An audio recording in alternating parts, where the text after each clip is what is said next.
Assalamualaikum warahmatullahi wabarakatuh. Seluruh bangsa dan setanah air, jumpa lagi di channel Jagat Lobi itu. Semoga dalam keadaan sehat, agar satu apa rahmah barokah salam Allah curahkan untuk kita semuanya. Kiai Matutin Usman Al-Bantani kembali hadir, menyampaikan dengan begitu gamblang tuntas terkait nasab Pak Alwi.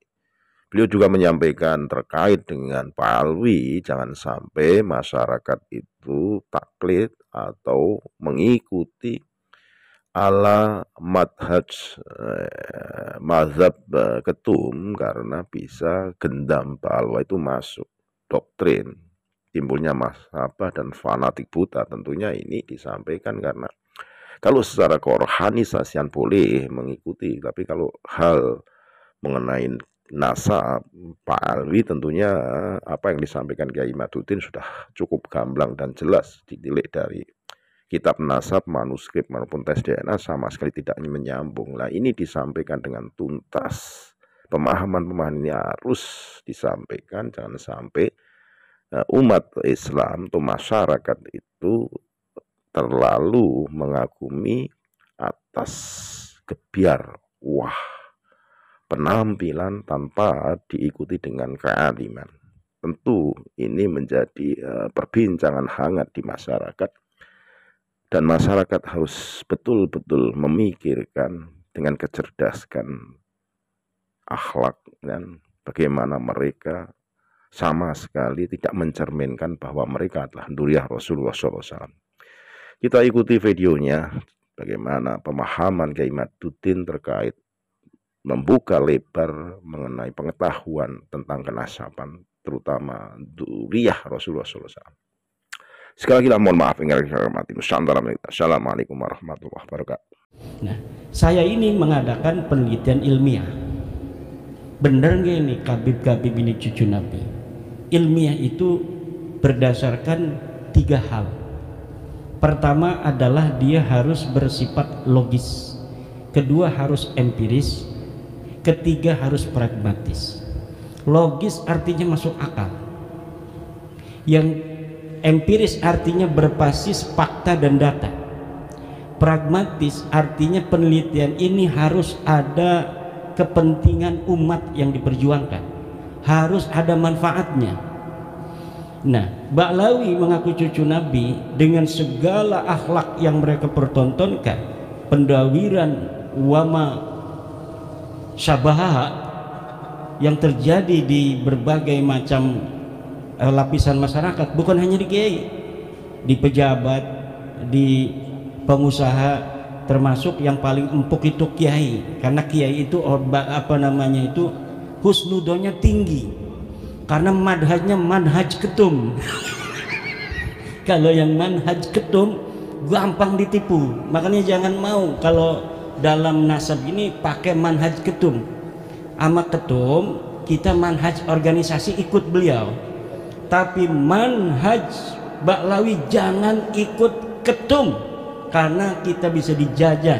Karena Ba'lawi itu hanya mau mengambil manfaat, mendawir, menekan, itu hanya kepada mereka yang masih husnudon. Kalau yang sudah merdeka, proklamasi saya keyakinan bahwa Ba'lawi bukan cucu Nabi, itu gendamnya Ba'lawi itu nggak bisa masuk ke kita. Gendam doktrinnya itu bahwa mereka cucu Nabi, kemudian mereka minta uang. Kalau misalnya nggak minta uang, kita ini sungkan, takut kualat, nggak barokah. Itu hilang apabila kita sudah proklamasi bahwa sesungguhnya Ba'lawi bukanlah cucu Nabi. Hal-hal yang mengenai penelitian ilmiah dan lain-lain saya serahkan pada Kiai Imad. Udah beres itu.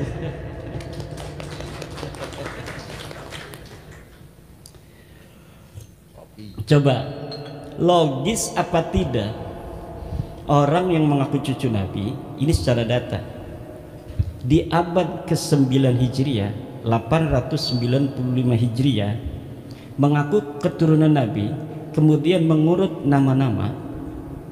Ali bin Abu Bakar, namanya Asakron nih, 895 Hijriah.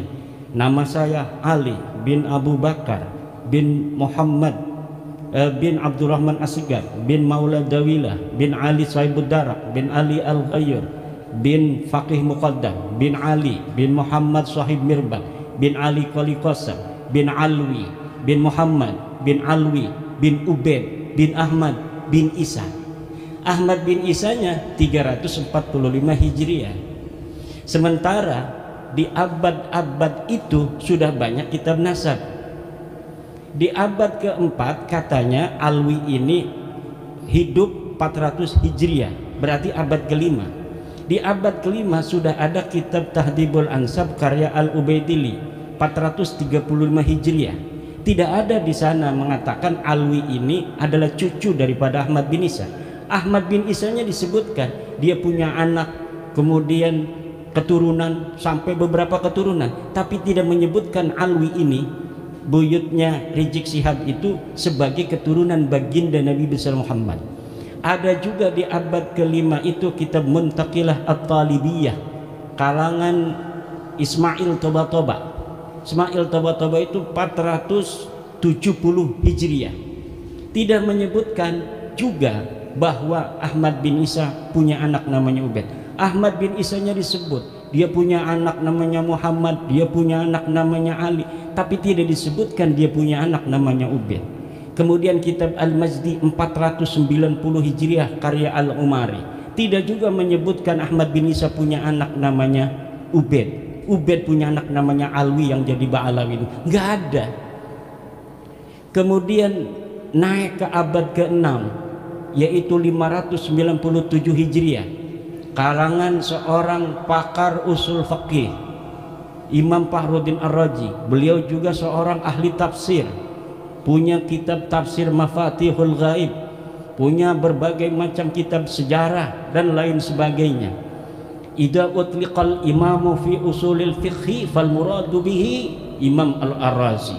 Kalau dimutlakan nama al-imam, qala al-imam dalam kitab-kitab usul fiqih, itu maksudnya adalah Al-Imam Fakhrur Razi. Beliau mengarang, menulis sebuah kitab berjudul Asy-Syajarah Al-Mubarakah, wa hasala fihi anna aulada Ahmad bin Isa Al-Muqibin munhasirun fi salasati bani. Anaknya cuma 3. Siapa? Muhammad, Ali, Husain. Itu 597 Hijriah beliau menulis kitab itu. Wafat 604 Hijriah. Beliau punya anak murid namanya itu Al-Fakhri, juga ngarang kitab namanya Al-Fakhri. Al-Marwazi nama murid beliau, itu 614 Hijriah.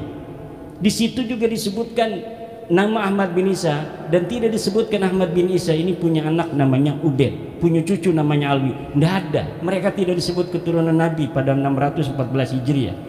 Kemudian ada kitab Al-Asili 700 Hijriah. Kemudian ada kitab As-Sabatul Musan 787 Hijriah. Kemudian ada kitab Umdatul Talib As-Sugra 828.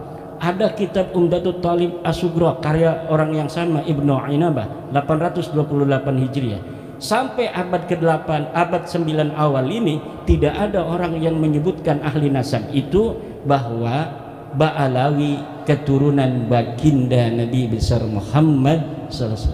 Padahal mereka sudah ada itu di abad 9 itu, mereka sudah mulai mengaku sebagai turun Nabi. Ali bin Abu Bakar As-Sakran ini sudah mengaku keturunan Nabi di abad 9. Tapi orang-orang Yamannya saja itu tidak ada yang mencatat mereka sebagai keturunan Nabi di abad 9 itu. Maka saya sebutkan ada 550 tahun kosongnya riwayat antara pengakuan dan orang yang diaku. Orang yang diaku 345 Hijriah, mereka mengaku 895 Hijriah. Hitung pakai kalkulator 550 tahun. Itu kalau kita mau kasihan. Itu versi kasihan, itu 550 tahun itu. Versi yang tidak kasihan dalam ilmu nasab itu, dalam ilmu nasab, sebuah kitab sejarah la yuqaddamu bihalin ala ma yusbituhun nasabun. Ilmu sejarah sejarawan tidak bisa didahulukan dari apa yang telah ditetapkan oleh ahli. Walaupun ada susunan dia menyebutkan nama sampai Ahmad bin Isa, itu sebenarnya dalam ilmu nasab tidak dianggap sama sekali. Adanya nama mereka itu muncul dalam kitab nasab, dalam kitab Tuhfatut Talib 996 Hijriyah. Itu kalau dihitung 651 tahun. Cuma dalam kitab Tuhfatut Talib yang menyebut nama-nama mereka itu, Alwi sudah ada di situ tuh. Karena kan mengakunya 895 Hijriah. Kemudian 996 Hijriah ada masuk nama dia. Masuknya apakah berdasarkan maraji? Tidak. Orang yang mengarang kitab itu Tuhfatut Talib namanya As-Samarqandi mengatakan, saya melihat fi ba'dit ta'aliq, dalam sebagian kertas-kertas ta'liq. Jadi bukan berdasarkan maraji dari kitab-kitab, tetapi berdasarkan apa yang dia temukan dari kertas yang ada di pinggir jalan. Dia nemuin aja, wah ada nih bin, masukin aja supaya kitab saya agak banyak lah. Itu hanya begitu saja. Di dalam ilmu nasab, ida urifal wadi'u intafal istidlal. Apabila ditemukan dan diketahui pemalsunya, maka istidlal itu hilang. Nah, kitab Tuhfatut Talib ini tidak bisa untuk dijadikan referensi. Kenapa? Walaupun dia kitab nasab, tetapi penulisnya sudah iktiraf bahwa dia mendapatkannya bukan berdasarkan maraji dari kitab-kitab sebelumnya. Sedangkan di dalam kitab nasab, nasab itu bisa diisbat hanya oleh kitab-kitab nasab. Jadi kitab-kitab nasab yang ada di sejak masa 199 Hijriah, Abnaul Imam fi Misrawasan, itu Abnaul Imam kitab aslinya yang kemudian pada abad kelima dipalsukan, katanya ini karya Yahya bin Ismail Toba-Toba, padahal itu karya Ibrahim Toba-Toba yang wafat 199 Hijriah. Itu sudah ada kitab nasab 199 Hijriah, sudah ada kitab nasab, ditulis semua keturunan Imam Hasan dan Imam Husain. Gak bisa orang masuk sembarangan. Kemudian ada kitab Nasabu Quraisy, ada kitab Nasab Bani Quraisy, ada kitab As-Sam'ani tentang nasab, ada kitab Siri Silsilatil Alawiyah 340 Hijriah karya Abu Nasr Al-Bukhari. Tapi di situ bukan masa di mana Ahmad bin Isa hidup, jadi kita nggak pakai sebagai dalil. Yang kita pakai dalil mulai daripada kitab nasab yang bisa diakses paling tua, yaitu Tahdzibul Ansab karya Al-Ubaidili 435 Hijriah. Jadi kitab-kitab nasab itu sudah menafikan mereka sebagai turun Nabi. Ini kata Hanif Alatas, kalau tidak ada yang menyebut, itu bukan berarti dia tidak ada. Kalau misalnya ada yang menafikan bahwa Alwi bukan cucu Nabi di abad 5, baru bisa diterima bahwa Alwi itu bukan cucu Nabi. Tapi tidak ada orang yang menafikan Alwi sebagai cucunya Ahmad bin Isa di abad kelima. Alasannya begitu.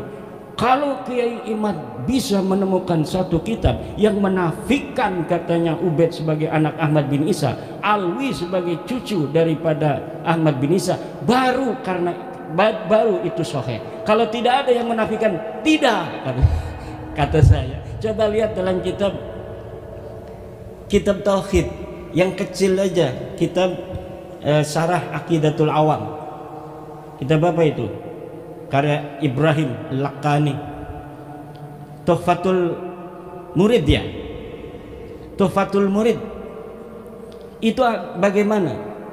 Sesuatu yang sah untuk dinafikan adalah sesuatu yang subut. Sesuatu yang bisa ditiadakan adalah sesuatu yang ada. Kalau sesuatu yang tidak ada itu tidak bisa ditiadakan karena dia sudah tidak ada secara ontologis. Sekarang ada yang tidak hadir, misalnya istri keduanya Kiai Suparman.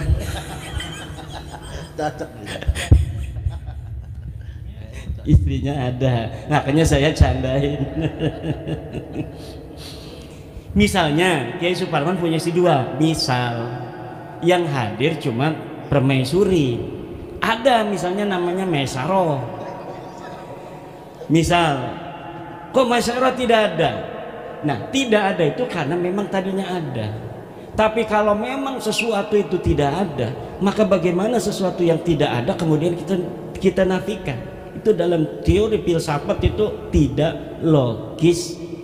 Kalamun ghairu mantiqiyyin, kalam yang tidak mantiki, yang tidak logis, tidak masuk akal.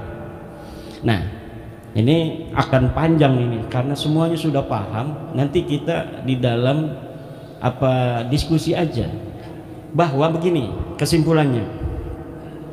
Untuk mengetahui dia diisbat cucu Nabi atau tidak, itu menggunakan metodologi nasab, ilmu nasab dan kitab nasab.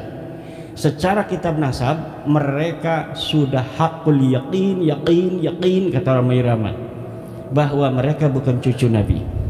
Untuk mengetahui apakah mereka ini nama-nama yang disebutkan sampai Ahmad bin Isa itu sosok historis, orangnya betul-betul ada atau tidak, itu menggunakan pendekatan historis, yaitu melalui menelusuri nama-nama keluarga mereka ini dalam kitab-kitab sejarah. Dan dalam penelitian penelusuran saya mengenai nama-nama keluarga mereka, dari mulai Abdurrahman Segaf, kakeknya Ali Abu Bakar As-Sakran, Abdurrahman As-Segaf punya ayah katanya namanya Muhammad Maula Dawilah. Ini adalah sosok yang fiktif. Dari mulai Muhammad Maula Dawilah punya ayah Ali Sahibud Darak, Ali Al-Ghayyur, Faqih Muqaddam, Ali bin Sahib Mirbat bin Ali Qoli Qasam bin Alwi, sampai Ubed, itu semuanya sosok ahistoris, orang fiktif yang namanya diurut begitu saja demi untuk mencapai ketersambungan sampai Ahmad bin Isa yang sudah sahih sebagai keturunan Nabi. Jadi jangankan bisa diisbat secara ilmu nasab, uang sosoknya aja nggak ada. Bagaimana sih Kiai Ahmad bisa menemukannya? Begini Pak, di Tarim itu banyak orang dulu, Faqih Muqaddam itu 653 Hijriah. 653 Hijriah di Tarim itu banyak ahli-ahli agama, ulama-ulama besar. Ada kitab-kitab nasab sejarah yang ditulis. Kejadian apa saja yang terjadi di Tarim itu ada dalam kitab Al-Yafi'i, dalam kitab Tabaqat Fuqaha'il Yaman, dalam kitab As-Suluk, semuanya diterangkan. Ada kejadian pembunuhan para fuqaha 560 Hijriah itu, ada penyerbuan dari kerajaan membunuh para kiai-kiai karena perbedaan dalam cara pandang keagamaan. Tapi tidak ada satupun nama-nama yang disebutkan ulama baik yang dibunuh maupun tidak dibunuh dari keluarga Ba'alwi. Kenapa? Karena memang waktu itu mereka tidak ada di Tarim. Mereka belum ada di Tarim. Mereka pindah dari India masuk itu sekitar sebelum abad 9 Hijriah, beberapa puluh tahun sebelumnya. Kemudian menyusun sebuah kekuatan di situ, kesejarahan, palsuin semua ulama-ulama di sana. Direbut nasabnya orang, kemudian yang direbutnya itu diingkirodkan. Ini mereka kan nyantol ke Abil Jadid, ulama Hadramaut, Sarip Abul Jadid. Nasabnya diambil, Abul Jadidnya dihancurkan. Bahwa Abul Jadid ini tidak punya keturunan hari ini abad 9. Sama juga dengan Wali Songo. Wali Songo diambil itu sejarahnya, dibelokkan nasabnya ke Hadramaut, keturunannya dihilangkan bahwa mereka tidak punya keturunan. Ini yang akan terjadi kalau tidak ada bab nasab 2022 dan tidak ada Kiai Suparman Abdul Karim di Lampung.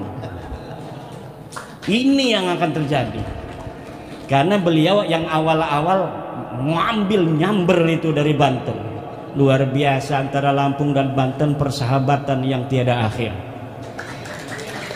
Dari zaman dulu, dari zaman Sultan Maulana Hasanuddin, bukan di Banten dulu punya istrinya, di Lampung dulu. Di Lampung dulu beliau itu punya istri di Lampung. Karena istrinya putih, anaknya putih. Kemudian dia dinikahi nama ayahnya dengan anaknya Raden Patah Demak.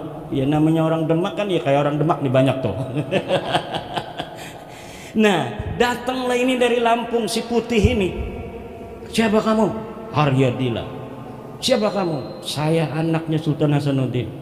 Anak dari mana? Dari Lampung, istri Lampung yang gak ketahuan. Putih amat katanya. Akhirnya kata orang Banten, ini bukan anak orang, ini anak jin katanya. Jadi Sultan Hasanuddin lagi di hutan katanya nemu wanita cantik padahal bukan orang.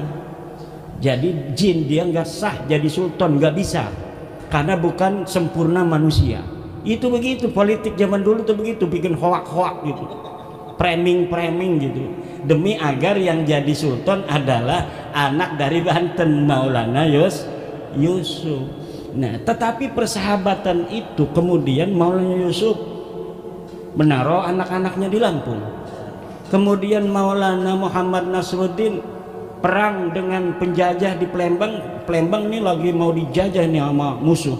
Itu yang ngebantu dari Banten dengan Lampung. Lampung, siap kita perang membela Palembang. Dari Lampung, siap. Lah ini sekarang ini nih, jangan-jangan ini cucunya waktu dulu itu.